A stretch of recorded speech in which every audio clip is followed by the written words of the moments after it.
Time for round 1. We are on the draw. We have the nice sort of 2-drop into Read the Bones. Perfect mana, and this is why I like Read the Bones so much in my black control decks. I really always want to have one. And I've been drafting a lot of black in this format, so I know the difference between having 1 or 2 in your deck and having none. You have to be a bit careful about Read the Bones and Bloodtor Harpy because they do cost you life. But overall I've been very happy with them. So the plan here is clear. We play Return Phalanx to block anything our opponent might be doing here. Okay, we are playing against the rampy green strategy.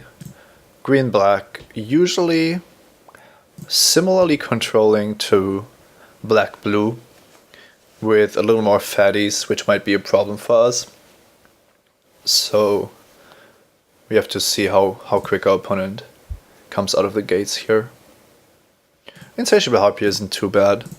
I would assume that the lifelink isn't super relevant here.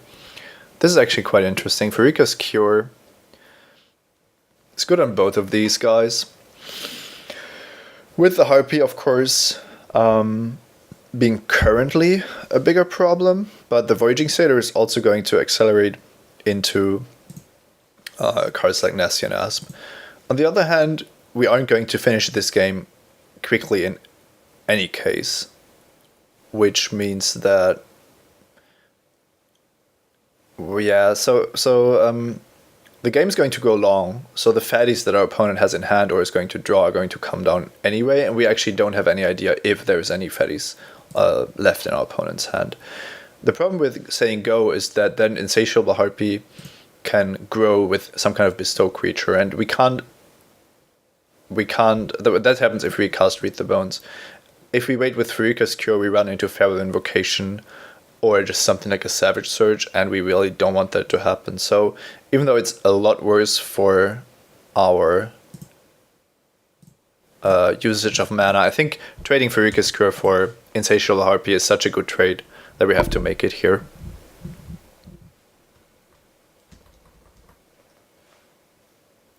That has the additional advantage that we get some more information about what we could need with Read the Bones. Although at this stage we put every land on the bottom, of course, and just try to find answers to whatever our opponent is doing. So is it Nessian Asp time already? Just hoping that it's not an Arbor Colossus like the one that crushed Valentin Muckle.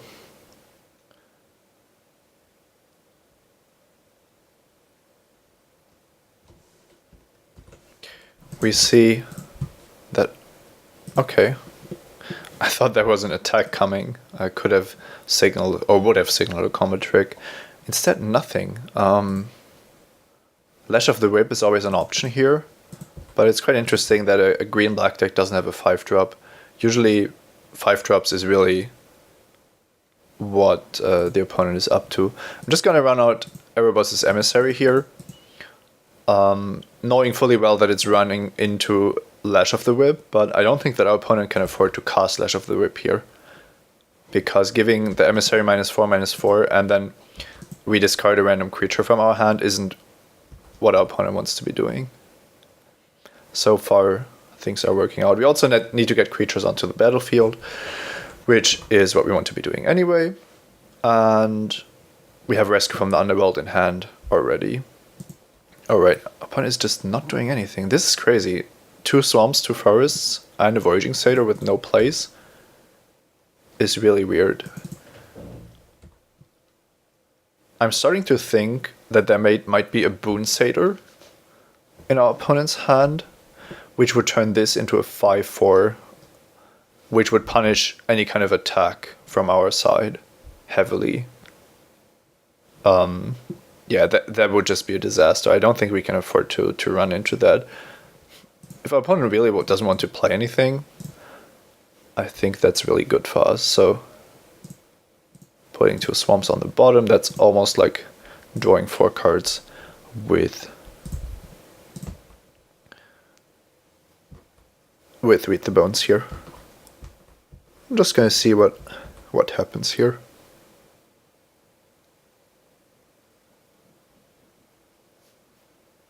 Artisan Sorrow, yeah, that's kind of unfortunate. Don't have the mana to play Rescue from the Underworld, of course. And I'm still lacking one to actually cast the Overlord. If it comes down, though, in conjunction with Rescue from the Underworld, we should be in pretty good shape. So maybe a Fox now. We should check what the... Okay, we had bottom top, so opponent wanted to draw this Vulpine Goliath. Understandably. A black permanent would be great here. We've drawn so many lands that seeing the Bayfly Eidolon here makes me really happy. I'm gonna cast this with Bestow, as it's our only way to make sure that the Eidolon is actually in play to trade with Vulpine Goliath. We get blown out by a second disenchant effect, but I would be really surprised to see our opponent main decking multiple of them. If he has 2 Artisan Sorrow, that's great for him. But I'm not playing around that.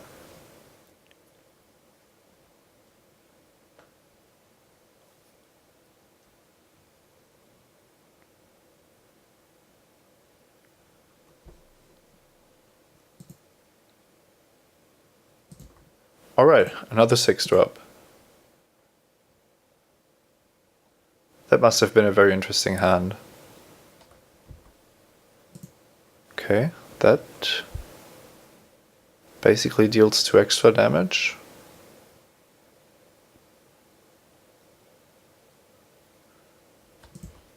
I am running...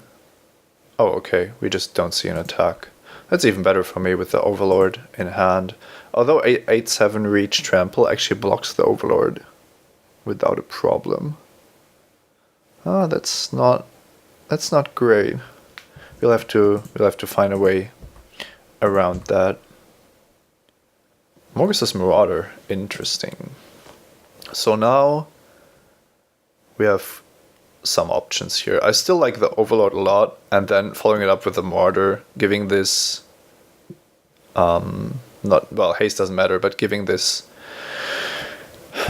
Intimidate means that we get a huge swing in, potentially even with this thing. Opponent has to stay back with Vulpine Goliath, and then we threaten the kill with Rescue from the Underworld. That sounds absolutely awesome.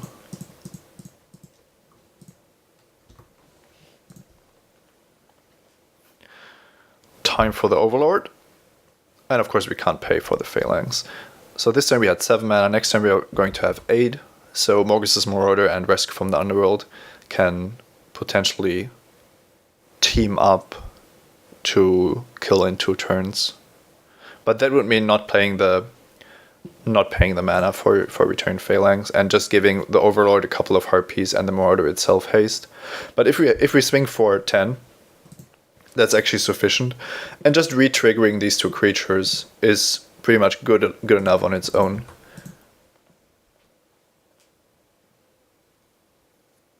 Could also be seeing a Time to Feed here. No, it's another Leaf Crown, right? So that's actually good for us.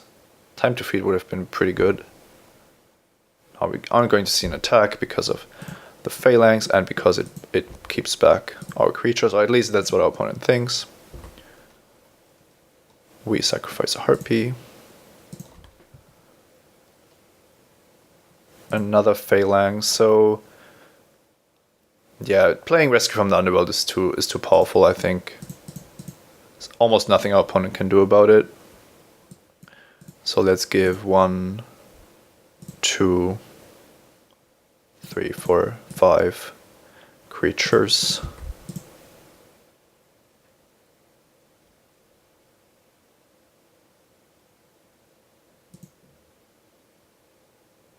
Okay, the Marauder dies.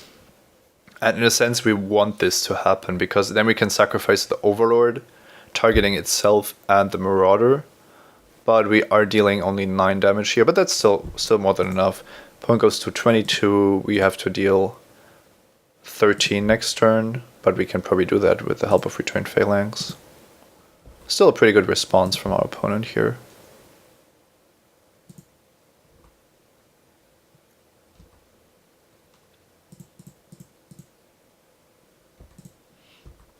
at this stage we are actually safe from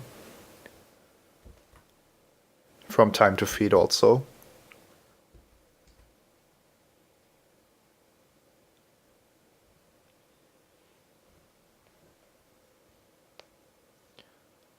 What we can't do is give the harpies haste that come into play the second time, because we have to assign targets for the trigger first.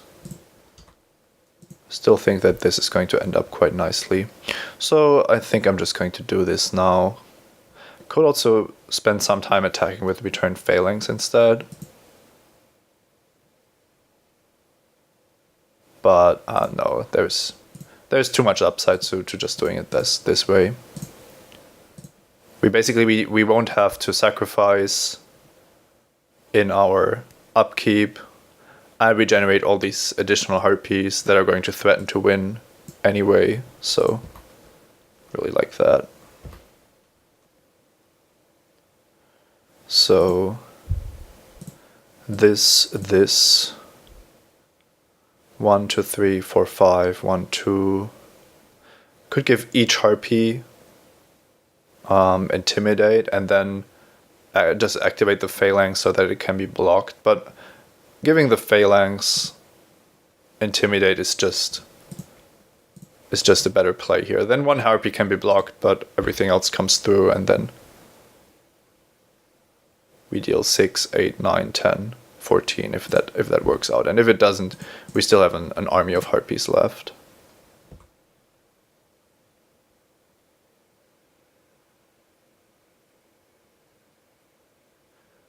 On this board, I'm not going to attack with the harpy because it's the only creature that can be blocked.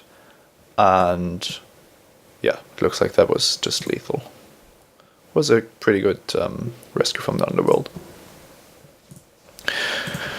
We are playing a Mirror of Swords, although not exactly, of course. Pharika's Cure is good against us, no question about that.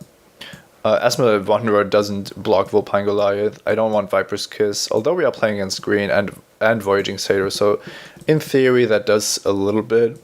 I just don't like boarding in low impact cards in this matchup. I like Artisan of Forms and Thassa's Bounty. Artisan of Forms simply because copying something like a Vulpine Goliath is huge. Artisan of Forms looks better than Anvil Rod Raptor in this matchup. Although the flyer is also quite nice. Morgus Marauder was insane, so probably gave that a bit too much of a bad rep. I'm wondering if we need 4 islands if we want to play these two. In theory, 3 is still sufficient for 2 cards, but we have a very high amount of swamps, so we can afford to be a bit on the safe side. Now, this island looks different from the others, so we are going to know if our decision cost us or helped us afterwards. Don't think this is the matchup for Mnemonic Wall, just doesn't do enough. And I'm cutting... Lash of the Whip doesn't seem amazing, but we don't have too much removal, and this is going to be important in this matchup. I'm going to cut a colorless card. Seems better than cutting Flash Mad Seed. I kind of like curving out, and we have Read the Bones, so it's going to be extra important. Alright.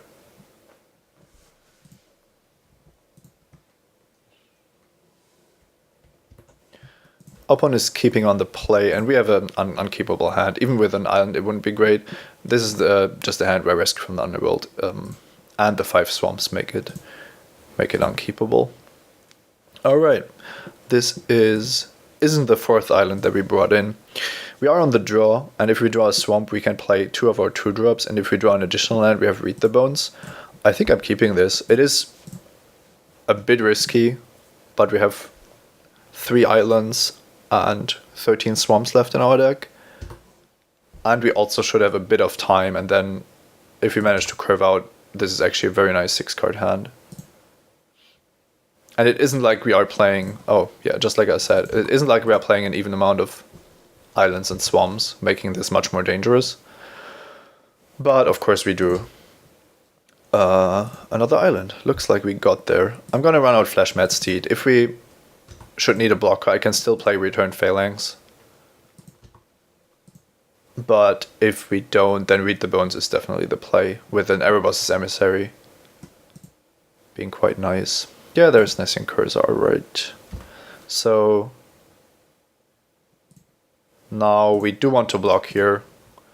Nessian Cursor could turn into a 5/5 from Leaf Crown Dryad, which would make for a pretty difficult decision, because if we double block, we trade the Nessian Cursor for our creatures. On the other hand, it's not like we have too much of a choice. Alright, this is going nicely so far. Well, except for the mulligan. Apparent Overlord. Okay. There we go again. We are going to be facing huge creatures very soon, but we only need to reach a lot of mana to actually have a reasonable shot against them. We currently don't have this in play, so we aren't getting blown out by artifact removal. Also, I think a Leaf Crown Dryad would have been bestowed on this one, rather than a Voyaging Satyr being cast. So the worst thing that I can think of, based on the cards we've seen, is Vulpine Goliath, in fact. Enverod Raptor doesn't cut it. Grey Merchant of Asphodel is interesting. It's definitely a card that we want in the long run, but I'm not sure how much time we're going to have. And if one of our draw steps here is Grey Merchant, we are falling behind in tempo quite a bit. We desperately need swamps, and we need to get to the Overlord, which is once again our best bet to win this game. I'm going to put Gary on the bottom, even though it hurts. And we've actually drawn 3 of our 3 original islands at this point. We kind of have to hope that Erebos' Emissary now does a good job at blocking, maybe even preventing a Nessian Asp from attacking us. If the Emissary gets killed with Artisan Sorrow immediately, then we still have the double block for Nessian. No, then we don't even have the double block, because Flashmat Seed is getting tapped. Yeah, so this is a case of having to hope a little bit. I still think we aren't in the worst position. Now, we've reached 5 mana, which means that I think we can afford to play the Return Centaur here instead. Simply because there's a slight danger with the Return Centaur here. The danger being that opponent has cards like Furika's Mender or Nemesis of Mortals. If we mill ourselves, we actually improve Rescue from the Underworld, and we might find the Marauder to like go off again, like we did earlier. I think we are milling ourselves. Lash of the Whip and another Return Centaur. 2 swamps also. Nothing too exciting.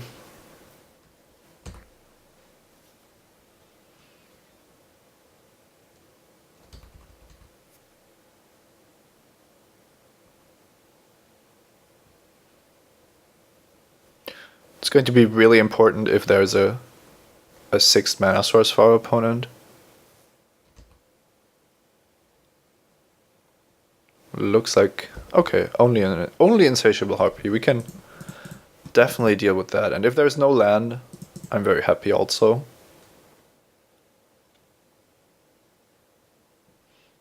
In fact, we can just play Bloodtoll Harpy and try to trade.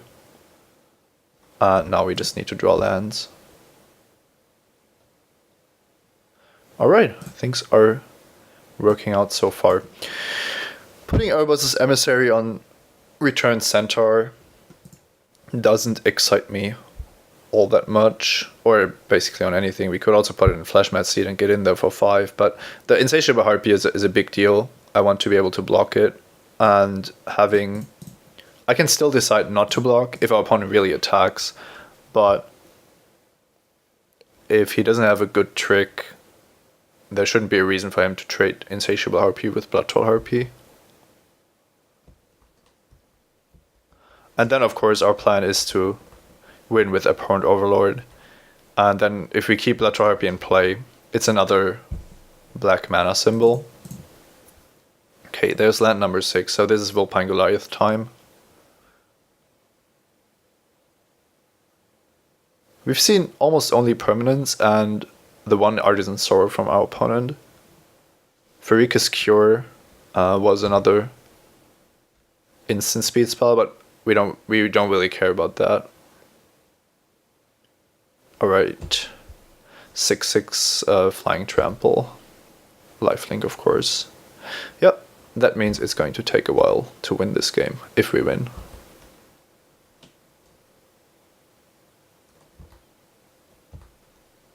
If we don't draw a land here, I'm actually quite happy because we can bestow the Emissary onto the Blood Troll Harpy.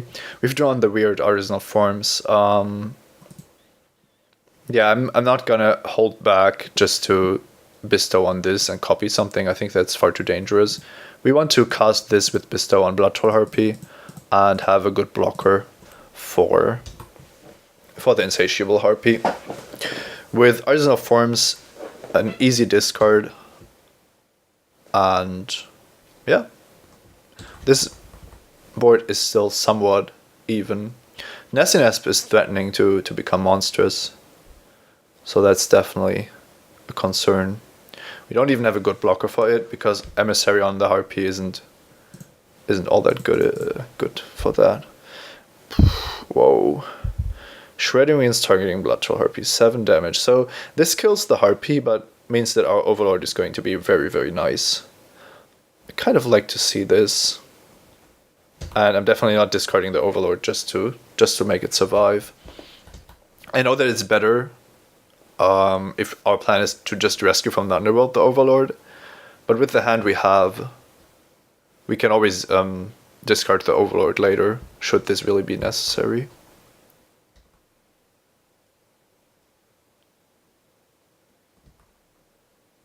And land. Mogus' Marauder. The card that has helped us previously is back.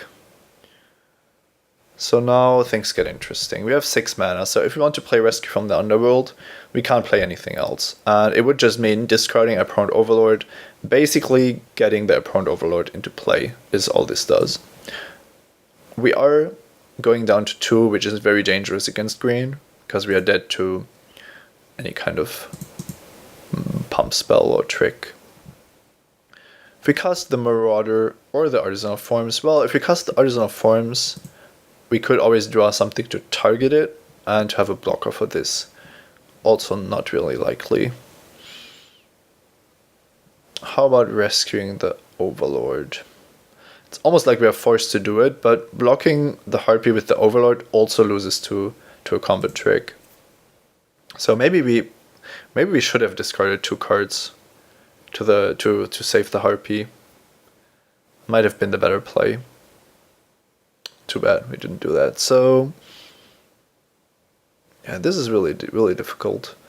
We can get in for a couple of damage with the Marauder, but we are so far behind that we need to get a blocker into play.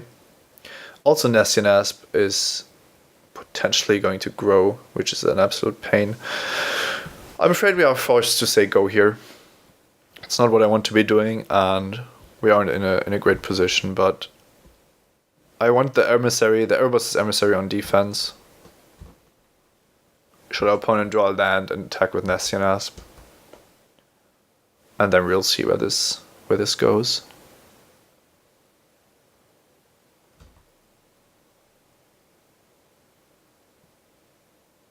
Alright, Nessinasp isn't coming in.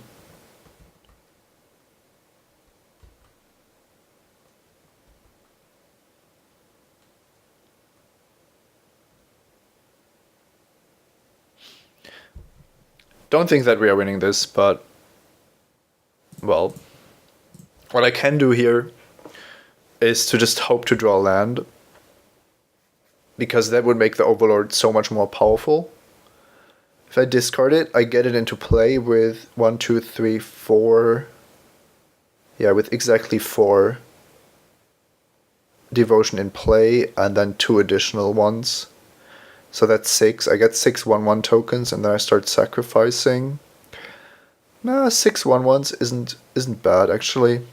So drawing the land is just not likely enough. I'm gonna discard the Overlord.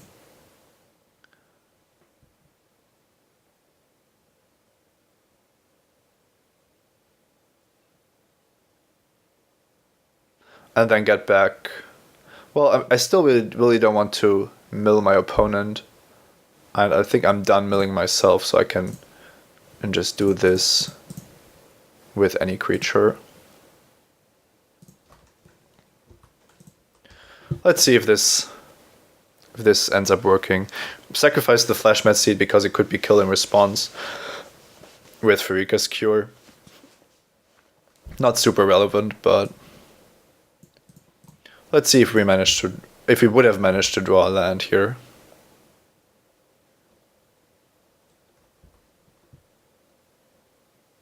Alright, this worked. That's a start. Now that would have been the land, so that would definitely have been an improvement. Opponent on 34, and we can give haste now with the Marauder and get in for quite a bit of damage while being on 2 life. Yeah, not the greatest position. We need the Overlord to hold back the Harpy, or alternatively we can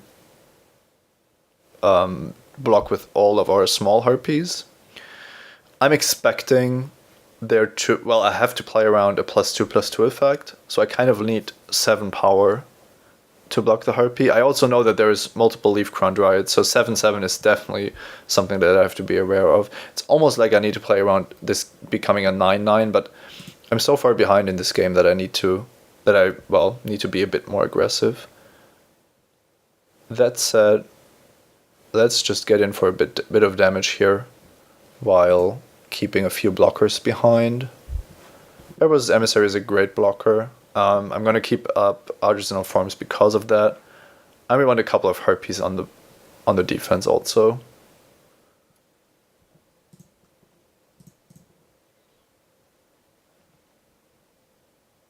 Flashmat Seed is a huge liability, so I'm gonna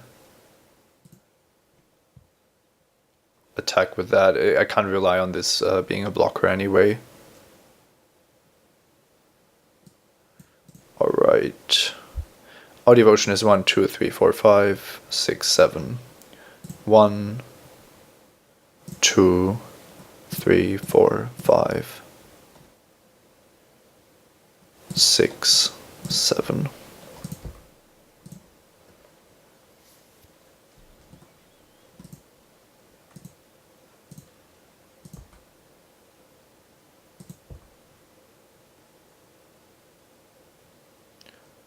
It's kind of sad. I mean, we aren't racing the 5/5 lifelinker with this play at all. But we are doing something, and that's probably better than not doing anything.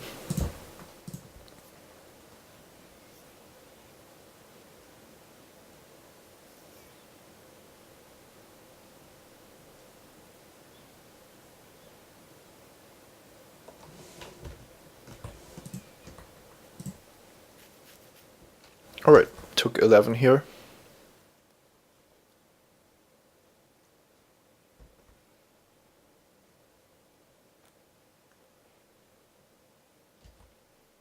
Probably just making the nastiness monstrous, I would assume.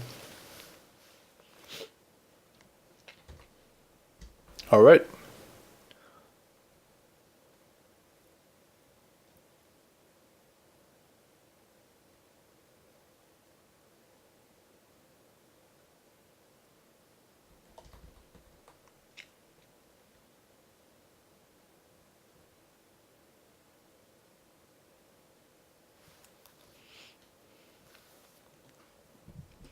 Not saving the Bloodtor Harpy was definitely something that cost us. Having the Flyer still in play would have been very valuable. Now this is just killing us. Yeah, we are losing the Overlord, so the Harpy is lethal. Just gonna concede this. Alright, so there is a time to feed in our opponent's deck. Now, our blue cards don't really help against these kind of build your own large creature. We can board in Viper's Kiss against the Voyaging Satyr and the Nastian Asp, which isn't amazing, but it might be okay. Endrod Raptor helps against the Harpy, but The Harpy is only a problem once it turns large. So Hippocamp definitely not. Benthic Giant definitely not. Control cards and some of these black cards are our options here. Artisan of Forms didn't do a great job. Didn't really like drawing it there. But that was also because we were quite far behind already. I could see As for the Wanderer doing some work, as weird as that sounds. And Viper's Kiss on a Voyaging Satyr, now that we are on the play, might buy us the time that we need. It's also a black permanent in that regard. Still don't think that we have particularly much time to like get fancy with Mnemonic Waltz or anything like that, especially because it doesn't return this. So let's see. Artisan of Forms hasn't amazed me. I'm going to try Viper's Kiss instead. And Flashmat Steed seems really weird and random. I'm going to try the Wanderer instead. As I said, I've never played it, but with the Nessian Asp, this might actually be a card I want. There is the Vulpine Goliath with Trample, and also the Green Emissary with Trample. But hopefully that's not going to be a big deal. We could bring in Guardians of Meletus, which could be better than the Wanderer. I like it a bit better, to be honest. It doesn't have the black mana symbol, which is why I wanted the Wanderer. But Guardians of Meletus just seems a bit better. We can bestow Baleful Eidolon onto it, and then it's just a big problem for green. Alright, then we can take out our special island again and go back to the mana base that we had before. Alright, I'm gonna play first with this and try to reach a late game that we are actually winning rather than our opponent. Be nice to have an SNS, but blue is still better than trying to play this, I think. SNS, Shredding Wind, no activation on the Phalanx, no Nimbus Naiad. That might be better actually. Don't know if I have time to do that now. I'll try. 1, 2, 3. Done, done, done. And then I have to cut the thingy again. Alright, this was just a spontaneous thing. Because I think that activating the Phalanx isn't important, but having the Shredding Winds for the Harpy or a Bestowed Hardy could be good, and having the Nessian Asp is definitely good. So I'm gonna play first here. Quite the expensive hand, but it has a great curve, so I'm not gonna mulligan. Once again, a hand that would happily draw Read the Bones. And of course now we are paying the price potentially of not being able to attack with the Phalanx on turn 3.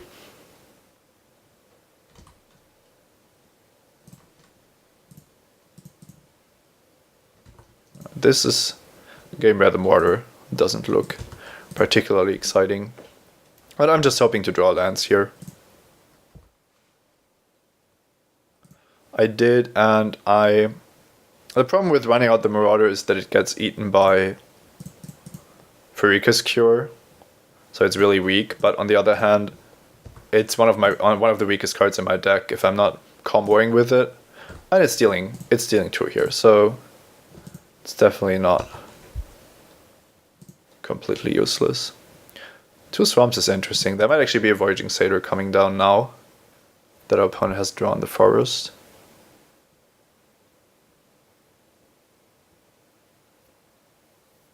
Then I'm probably going to Viper's Kiss it. Interesting. First tapping the mana and then not doing anything with it. Who knows what's up there. Okay, now it would be nice to start drawing some lands. It wouldn't be bad if this was an island and this was Nimbus Naiad, I will say. It almost looked like our opponent waited a turn to make it more difficult for us to kill the Satyr. Because it appeared to me that he had the Satyr previously.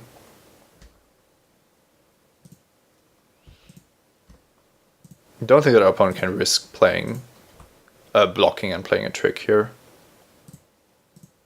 And I'm just gonna Viper's Kiss. It's a black permanent, and I kind of need to use the mana here. Because I want to draw land, and then just have Return Centaur, Grey Merchant, Nestian Asp all in play. It also prevents Volpine Goliath from coming down. And if this is an Nestian Asp, that's somewhat unfortunate, but we can still double block it. Potentially.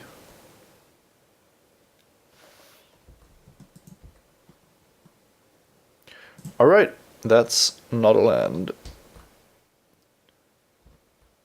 So now the problem is that a double block means that we lose to a lot of tricks. On the other hand, we haven't seen any of the tricks yet.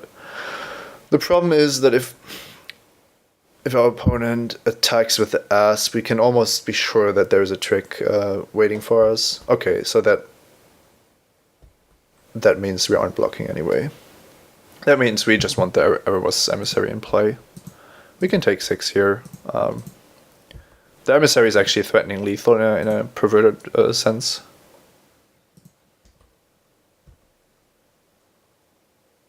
Alright, that was bad.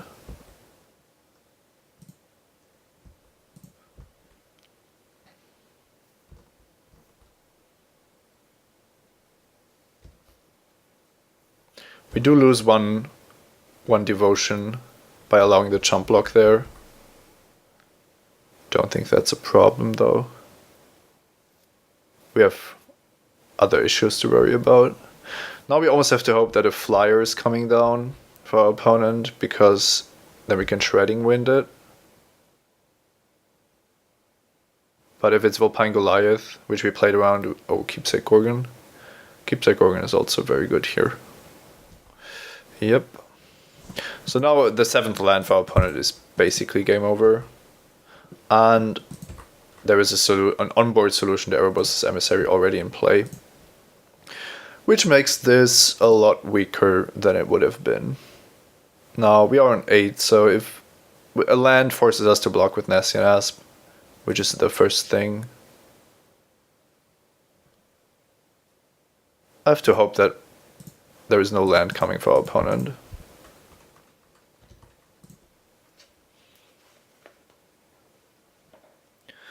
Which isn't a great position to be in, because on 6 lands and 4 cards, I have to hope that he now has 5 castable spells. And that's also not a position I'm winning from. Yeah, okay, no land, but Artisan Sorrow. It is a liability. We would have needed some of the Death Touch creatures here, bottom top, so the next card is going to be drawn. We can't block the Asp profitably. Just going to go down to 2 to keep the permanent count high.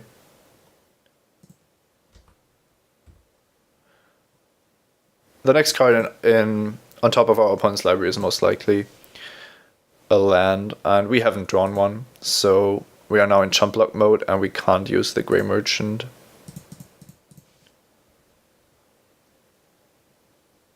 I'm gonna mill my opponent because he kept the card on top and it was a swamp.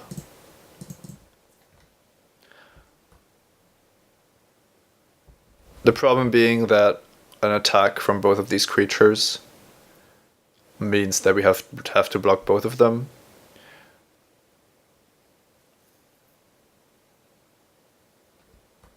And now we are pretty much dead.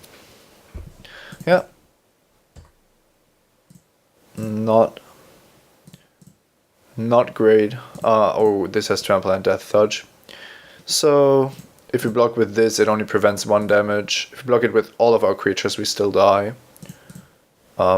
Except if our opponent chooses to assign more damage to Return Centaur than necessary.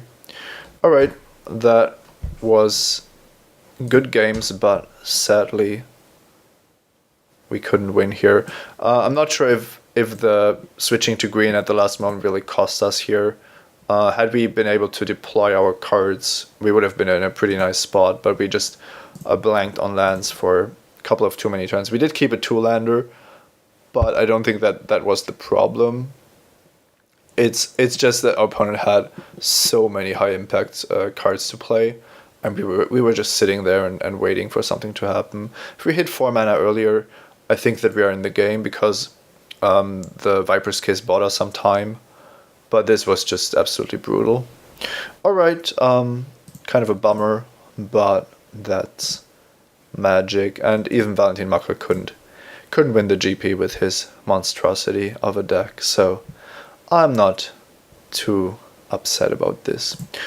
Alright, let me know in the comments if you have any suggestions or want to talk to me about any of the decisions or the intro, and then I'll be back in 2 weeks. As always, thanks to mtgoacademy.com for having me.